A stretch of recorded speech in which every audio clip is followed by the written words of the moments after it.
Assalamualaikum warahmatullahi wabarakatuh. Saya Dwi Putri Wadianti, NIM 2202311000133, Prodi Ekonomi Pembangunan, akan memaparkan hasil paper saya yang berjudul Studi Kebijakan Islam dan Moneter dalam Islam. Kebijakan fiskal, juga disebut juga kebijakan anggaran, adalah tindakan-tindakan yang dilakukan agar dapat berdampak di kehidupan negara yang ditempati dari pengaturan dan pengelolaan keuangan negara serta pengaturan pajak dan pengeluaran pemerintah. Tujuan utama kebijakan ini yaitu untuk mencapai pertumbuhan ekonomi yang stabil, mengurangi pengangguran, memperbaiki kesejahteraan masyarakat. Menurut para tokoh, satu Imam Al-Ghazali, kebijakan ini merupakan salah satu sarana untuk mencapai tujuan syariah, antara lain meningkatkan kesejahteraan untuk memelihara iman, jiwa, akal, harta, dan harta benda. Kebijakan ini sudah ada sejak teori ekonomi Islam sejak zaman Nabi dan Rasyidun Khulafaur, dan kemudian dikembangkan oleh para ulama. Kedua, ada Ibnu Khaldun, mengusulkan penyembuhan resesi dengan menurunkan pajak dan meningkatkan pengeluaran pemerintah, karena pemerintah adalah pasar terbesar atau sumber dari semua pasar dalam hal pendapatan. Ketika pasar pemerintah turun, wajar jika pasar lain juga turun, bahkan dalam skala yang lebih besar. Lever, penasihat ekonomi Presiden Ronald Reagan yang mengembangkan teori kurva lever, mengatakan langsung bahwa ia mendapatkan ide dari Ibnu Khaldun. Selain itu, ketiga ada Abu Yusuf, adalah ahli ekonomi pertama yang menuliskan secara khusus tentang kebijakan ekonomi dalam kitabnya Al-Kharaj, yang menjelaskan tanggung jawab ekonomi pemerintah untuk kebutuhan rakyat. Abu Yusuf sangat menentang pajak tanah pertanian dan mengusulkan penggantinya dengan zakat pertanian terkait dengan jumlah hasil panen. Abu Yusuf menjelaskan bagaimana membiayai jembatan 22, bendungan, dan irigasi. Instrumen kebijakan 1. Melakukan penawaran saham atau Initial Public Offering atau IPO, yaitu untuk mengumpulkan dana dengan menjual saham-saham perusahaan ke publik. Kedua, mengajukan pembiayaan bank, yaitu mengajukan pembiayaan ke bank adalah cara yang umum dilakukan oleh perusahaan untuk mendapatkan dana. Ketiga, mengajukan pembiayaan dari lembaga keuangan lain. Selain bank, perusahaan juga dapat mengajukan pembiayaan dari lembaga keuangan lain seperti asuransi atau dana pensiun. Namun, perusahaan harus memperhatikan persyaratan dan ketentuan yang ditetapkan oleh lembaga keuangan tersebut. 4. Melakukan penerbitan obligasi merupakan bentuk surat hutang yang perusahaan untuk mendapatkan dana dari investor. Kelima, crowdfunding adalah cara mengumpulkan dana melalui platform online dengan meminta dukungan dari masyarakat. Manfaat utang negara dalam kebijakan fiskal, yaitu pertama ada suku untuk membayar proyek infrastruktur dan untuk mengembangkan lebih besar, contohnya pengembangan jalan, tol, pembangkit listrik, dan fasilitas publik lainnya. Oleh sebab itu, suku dapat digunakan untuk pembiayaan daripada pinjaman konvensional dari bank. Kedua, pinjaman dalam negeri untuk pemberian sumber lembaga keuangan seperti lembaga moneter di negara atau perusahaan asuransi kepada pemerintah atau perusahaan bank di dalam negeri. Ketiga, pinjaman luar negeri untuk investasi, pembelian aset, pembangunan proyek, dan sebagainya.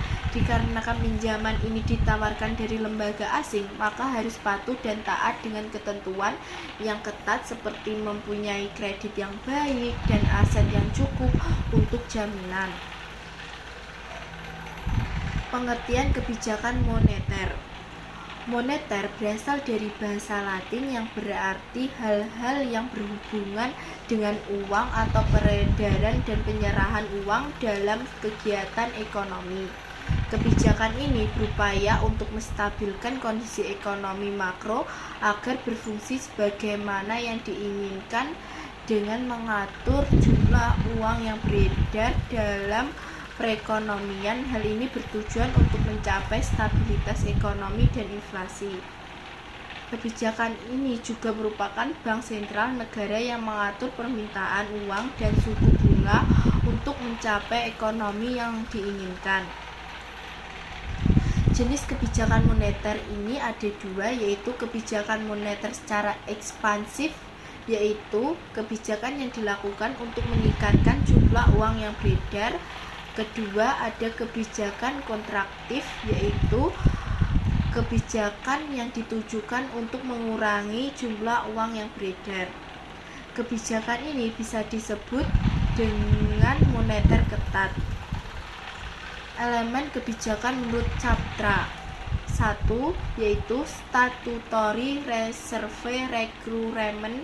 Ini juga disebut dengan persyaratan cadangan wajib, yaitu sektor bank yang harus menjaga jumlah uang sebagai persyaratan regulasi yang telah dibuat sektor sentral di sebuah perusahaan mengharuskan menyimpan sebagian dana diterima nasabahnya sebagai cadangan di bank sentral.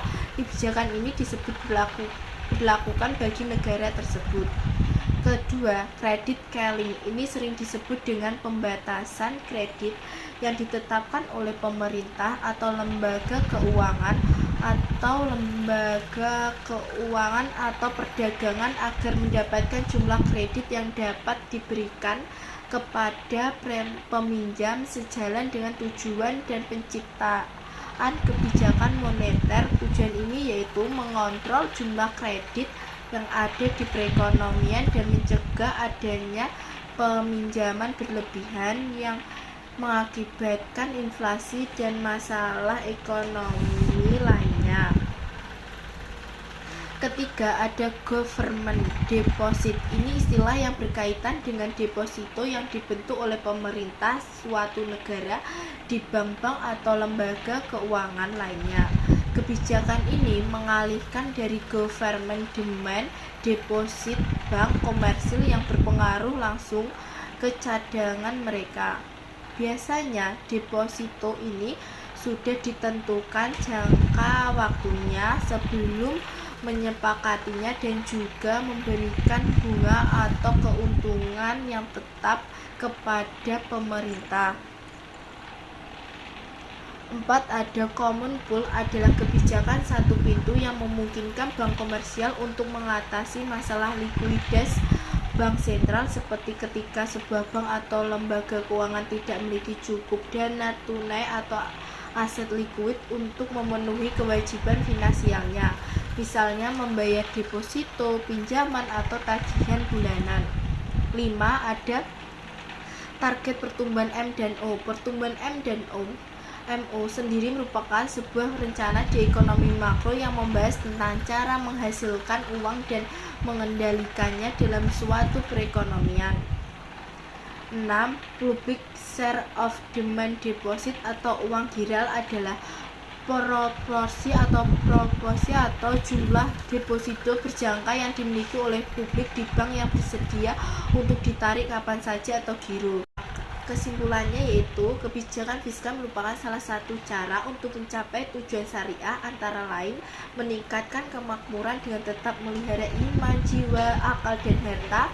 Kebijakan pajak dapat dikenal sejak teori ekonomi Islam lama atas nama zaman Nabi dan Rasyidun Khulafaur, kemudian dikembangkan oleh para ulama.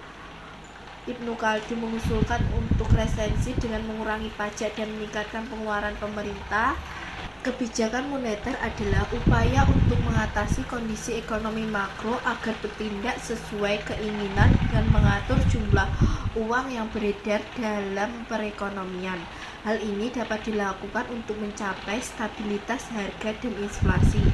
Instrumen keuangan syariah adalah instrumen seperti kertas investasi di mana suku sangat populer. Selain itu, instrumen bunga dapat digunakan untuk menggantikan peran bunga dalam operasi terbuka. Sebagai otoritas negara memiliki kewenangan untuk menawarkan kesempatan seluas-luasnya kepada warga negara yang memiliki real aset dalam mengelola keuangan, yaitu properti, terutama aset likuid. Format pemilihan instrumen dapat bervariasi. Sekian pemaparan paper saya. Bila ada kurang lebihnya mohon maaf. Wassalamualaikum warahmatullahi wabarakatuh.